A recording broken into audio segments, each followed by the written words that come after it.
बिना गैस चलैकी बिना तेल बिना पियाज रसुण रे परिबा मसला पलौ सहित अमृतभंडा रायता बनैबा मात्र 10 मिनिट भितरे छात्रावास रे रहुथिबा छात्र छात्री मानकठु आरंभ करिके जेते कर्मजीवी पर्यंत समस्तक पई एमिति रोषेई अति सुव्यवस्थित।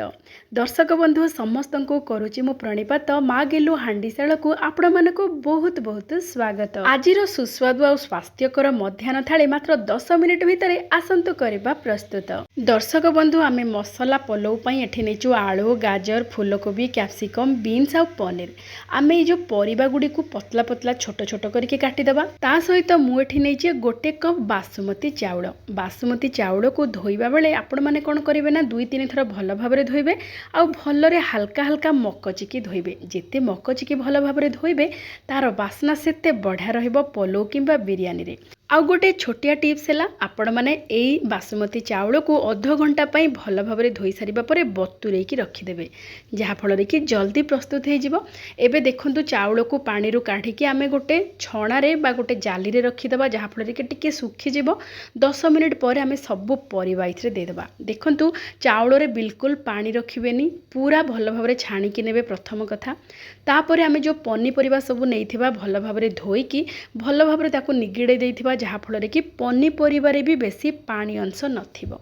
एठी देखंतु आमे सबू पनीपरिबा एठी देई सारिबा परे हळदी गुंड देदेबा स्वाद अनुसार देदेबा लूण काश्मीरी लंका गुंड गोटे बड़ चामच देदेबा एठी बिरयानी मसला गुंड एटा होचे घर तयारी बिरयानी मसला गुंड गरम मसला गुंड गोटे छोट चामच आउ गोटे चामच कसूरी मेथी पाउडर ता सहित आधा इंच खंडे अदा को कोरिकी दबा आउ 2टे बड़ साइजर टमाटो को भल भाबरे धोईकी छोट छोट खंड करके काटी केठी पके देबा। ता सहित आमे एठी नबा आधा कप बा आधा गिना ताजा दही नेबे बहुत बढ़िया स्वादिया लगिबो। ए सब को आमे भल भाबरे गोळेई दबा जहाँ फल कि चाउल पनीपरिबा दही आउ जो आमे सब मसला गुंड पकेजे सब भल भाबरे मिसी जिवो। एमिति आपण माने मिसई सारिबा परे पलौ प्रस्तुत करिवे। बहुत कम समय प्रस्तुत हो मात्र 10 ରୁ 15 मिनिट पई एमिति टिके घोड़े की रखिदबा। एमिति सब पनीपरिबा चाउल मसला को गोळेई सारिबा परे किछि समय रखिकी पलौ प्रस्तुत करंतु देखिबे पलौर स्वादटा बहुत बढ़िया लगिबो। पूरा भिन्न शैली रे नुआ शैली रे एमिति थरे निश्चय बनांतु। एबे देखंतु आमे एठी गैस रे आज प्रस्तुत करबानी पलौ आमे इलेक्ट्रिक केटल रे प्रस्तुत करबा। प्रथमे आमे कोन करबा ना इलेक्ट्रिक केटल को लो टेम्परेचर रे रखिबा। देसी घी गोटे बड़ चामच दबा तेजपत्र साहाजीरा गोटे छोट चामच आउ गोटे छोट चामच गरम मसला पाउडर यही सब को देकी तापरे टेम्परेचर को बढ़ेबा जहाँ फल कि ये जो मसला गुड़िक आ पोड़ी जीवनी। तापरे देखंतु आमे जो सब गोला गोली करके रखिथिले मसला पनीपरिबा चाउल यही सब को देदेबा। पनीपरिबा चाउल मसला गुंड रे आमे जो लूण पकेजे जहाँ फल कि टिके पानी आसी जाइथिबो ताकू मध्य आमे मात्र 2-3 मिनिट पई भाजिकी से पानीटा सुखेबा। किंतु एबे देखंतु मु एठी नेची 2 बड़ चामच किसमिस 2 बड़ चामच काजू 2 बड़ चामच चीनाबादाम 2 बड़ चामच बादाम ता सहित 2 बड़ चामच सुखिला नड़िया ए सब देई सारिबा परे 2 ରୁ 3 मिनिट पई आमे टिके भल भाबरे टिके भाजी देबा जहाँ फल कि सब पानीटा सुखी जिवो। आपण माने चाहिले प्रेशर कुकर रे भी एमिति करि परिबे बहुत सहजरे शीघ्र मध्य प्रस्तुत हो जिवो।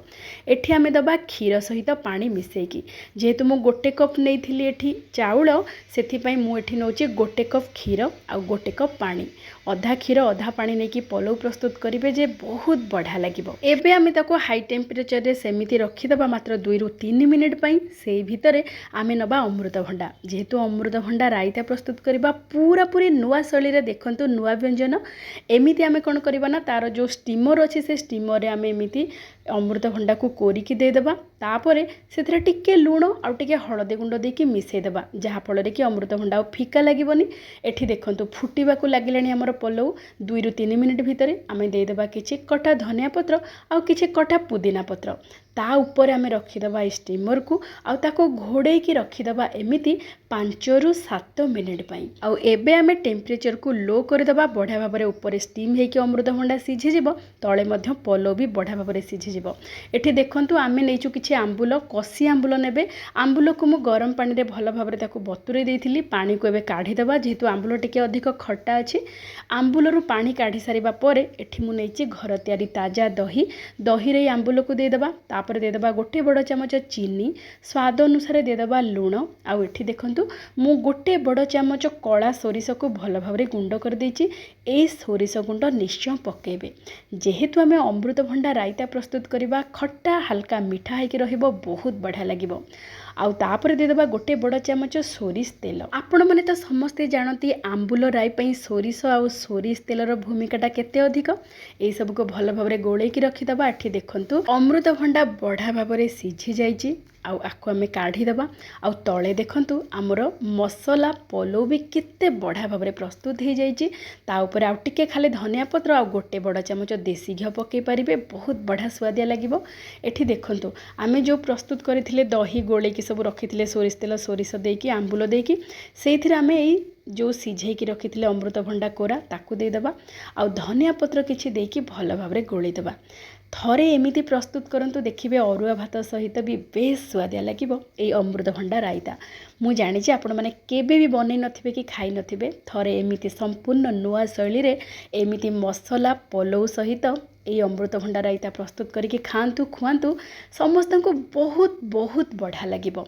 मात्र 10 मिनिट भितर प्रस्तुत हो जिवो। आउ स्वाद भी जबरदस्त। आजिर प्रस्तुति आपण मानको केमिति लागिला विनम्रतार सहित अनुरोध निश्चय जणेबे। आज पई एतिकी। जय जगन्नाथ।